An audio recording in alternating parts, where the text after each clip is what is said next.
我哋經常都會聽人講，要健康呢就要飲多啲水。咁點樣嘅水先至係良好嘅飲用水呢？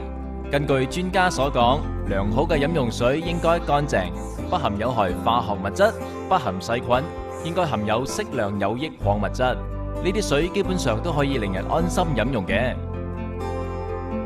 只不過乾淨嘅水源總會受到多方面嘅因素影響而受污染，因此我哋需要先進嘅科技嚟改善水嘅質素，例如活性炭羸芯加上 UV 科技嘅雙重技術。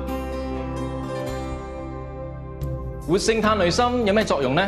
佢嘅功能就喺羸芯上面數以千計嘅小孔，當水經過羸芯嘅時候，活性炭羸芯就可以鎖住啲污染物。因為大部分嘅污染物，例如農藥、VOC 等，都含有碳分子。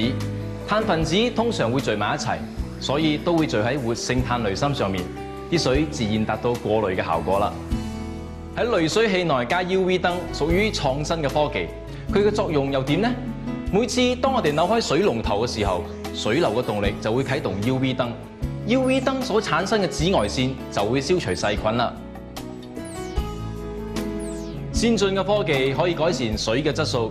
至於飲水保持健康嘅方法，其實我哋平時就可以輕易做到啦。例如每日需要飲7至8杯水啦，飲水嘅時候亦要講究喎。譬如空肚飲水比較容易被吸收。早上起身後飲水可以幫助排泄順暢。用餐嘅時候唔好飲水，以免阻礙消化。用餐過後半小時先至飲。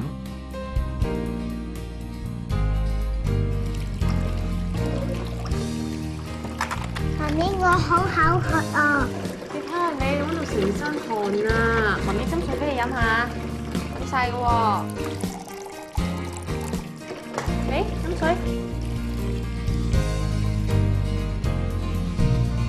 飲水對小朋友嚟講係非常重要嘅，因為佢哋嘅活動量比較多，新陳代謝亦比較快，所以需要補充更多嘅水分。你今日飲咗幾多杯水啊？老公，個濾水器係時候換濾芯啦。得啦，等我嚟換啦。好啊。eSpring 益資源淨水器結合獨特活性炭羸芯與 UV 科技，讓你喺家居揾到好水源。